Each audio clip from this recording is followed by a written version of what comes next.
अगर आप किसी स्त्री के साथ संभोग कर रहे हैं, तो सबसे पहले आपको अपने दिमाग से यह बात पूरी तरह निकाल देनी होगी कि आप अभी संभोग कर रहे हैं।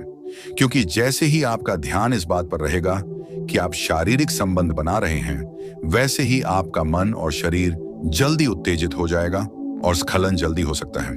इसलिए इस स्थिति में सबसे जरूरी है कि आप अपने मन को नियंत्रित करें। संभोग के दौरान अपने दिमाग को किसी और दिशा में मोड़ना एक बहुत ही प्रभावशाली तरीका है। उदाहरण के लिए, उस समय आप अपने काम के बारे में सोच सकते हैं, अपने बिजनेस की प्लानिंग पर ध्यान दे सकते हैं या किसी गंभीर विषय पर मन को केंद्रित कर सकते हैं। जब आप ऐसा करते हैं तो आपका ध्यान यौन क्रिया से हट जाता है और मस्तिष्क की उत्तेजना कम हो जाती है। ऐसा करने से शरीर में जो संदेश मस्तिष्क से वीर्य को बाहर आने के लिए भेजा जाता है, वह रुक जाता है या बहुत धीमा हो जाता है। यानी कि जब तक आपका मन यौन कल्पना या उत्तेजना में पूरी तरह नहीं डूबेगा, तब तक स्खलन की प्रक्रिया शुरू नहीं होगी। इस तरीके से न केवल आप अपने संभोग का समय बढ़ा सकते हैं, बल्कि अपनी साथी को भी अधिक आनंद दे सकते हैं। क्योंकि जब आपका नियंत्रण बढ़ता है, तो आप लंबे समय तक क्रिया को जारी रख पाते हैं और दोनों के बीच गहरा जुड़ाव बनता है। याद रखिए, संभोग में केवल शरीर नहीं, बल्कि दिमाग की भूमिका सबसे बड़ी होती है। जो व्यक्ति अपने मन और विचारों को नियंत्रित करना जानता है, वही अपने शरीर पर नियंत्रण पा सकता है। इसीलिए संभोग के दौरान खुद को मानसिक रूप से संभालना और अपने विचारों को किसी और विषय पर मोड़ना, ये एक श्रेष्ठ और बुद्धिमानी भरा उपाय है, जिससे आपकी ताकत और समय दोनों बढ़ते हैं। दोस्तों, चाणक्य केवल राजनीति के गुरु नहीं थे, बल्कि वे मानवीय व्यवहार, रिश्तों और जीवन के हर पहलू के गहरे झाता भी थे। उनकी नीति सिर्फ राज्य चलाने की नहीं, बल्कि जीवन को सही दिशा देने की है। अगर हम आज भी उनके विचारों को समझें, तो वे हमें हर क्षेत्र में सफलता दिला सकते हैं, चाहे वो धन हो, ज्ञान हो या फिर प्रेम और संबंधों का संसार।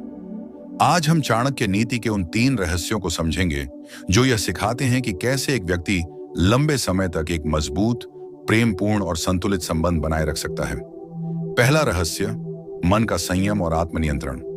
चाणक्य ने कहा है, जो व्यक्ति अपने मन पर विजय पा लेता है, वही संसार पर विजय पा सकता है।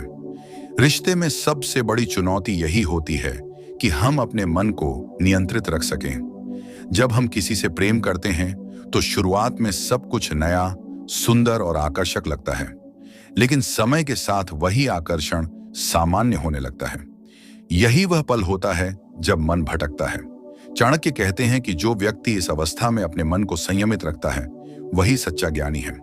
एक रिश्ते को लंबा चलाने के लिए जरूरी है कि हम अपने मन को समझें। क्या हम केवल आकर्षण के कारण जुड़े हैं या वास्तव में एक आत्मिक जुड़ाव है? कई बार लोग क्षणिक भावनाओं में बहकर निर्णय ले लेते हैं और फिर बाद में पछताते हैं। चाणक्य ने साफ कहा था कि भावनाओं में बहकर लिया गया निर्णय व्यक्ति को जीवन भर पीड़ा देता है। इसलिए हर रिश्ते में मन की स्थिरता सबसे बड़ा धन है। अगर आप अपने विचारों, इच्छाओं और प्रतिक्रियाओं को नियंत्रित करना सीख जाएं, तो आपका रिश्ता वर्षों तक नहीं, बल्कि जीवन भर चलेगा। मन को संयमित रखना आसान नहीं है, पर संभव है। इसके लिए रोज आत्मचिंतन करें, अपने साथी की अच्छाइयों को याद करें, उसकी उपेक्षा के बजाय उसके सहयोग को देखें। जब भी झगड़ा हो, तुरंत प्रतिक्रिया न दें। चाणक्य कहते हैं, जो व्यक्ति क्रोध में भी मौन रह सकता है, वह अग्नि पर भी नियंत्रण रख सकता है। और यही पहला रहस्य है, आत्मसंयम। यह वह नींव है जिस पर मजबूत संबंध खड़ा होता है। अब दूसरा रहस्य, समझ और संवाद की कला। चाणक्य नीति में एक बहुत सुंदर बात कही गई है, मौन तब तक अच्छा है जब तक मौन से नुकसान न हो। इसका अर्थ यह है कि संबंधों में संवाद की कमी भी उतनी ही खतरनाक होती है जितना अधिक विवाद। कई बार जोड़े एक दूसरे से बातें करना बंद कर देते हैं। मन में बातें जमा होती जाती हैं और फिर वही बातें दूरी बन जाती हैं। चाणक्य कहते हैं कि रिश्तों को मजबूत बनाने के लिए संवाद सबसे बड़ा मंत्र है। संवाद सिर्फ शब्दों से नहीं, बल्कि समझ से होता है। अगर आप अपने साथी को समझते हैं, तो आपको उसके हर भाव, हर मौन का अर्थ समझ आ जाएगा। लंबे समय तक चलने वाले संबंधों की सबसे खास बात होती है कि दोनों एक दूसरे की भावनाओं को बिना कहे भी समझ लेते हैं। यह तभी संभव है जब आप एक दूसरे को सुनने की कला सीख लें। चाणक्य ने कहा था, जो सुनना नहीं जानता, वह सीखना नहीं जानता। जब आपका साथी कुछ कहे, तो बीच में मत काटें, उसकी बात को पूरा सुने, उसे यह महसूस कराएं कि उसकी बातों की अहमियत है। जब आप उसकी बातों को महत्व देंगे, वह भी आपकी भावनाओं की कद्र करेगा। एक और बात, झगड़ा हर रिश्ते में होता है, लेकिन उसे संभालने की कला बहुत कम लोगों को आती है। चाणक्य का कहना था, जो व्यक्ति अपने क्रोध को अपने निर्णयों से दूर रखता है, वही सच्चा ज्ञानी होता है। रिश्ते में झगड़े होंगे, लेकिन हर बार साबित करने की कोशिश मत करें कि आप सही हैं। कभी कभी रिश्ता सही होना चाहिए, आप नहीं। जब आप अपने अहंकार को किनारे रखकर रिश्ते को प्राथमिकता देते हैं, तो वहीं से प्रेम की गहराई शुरू होती है।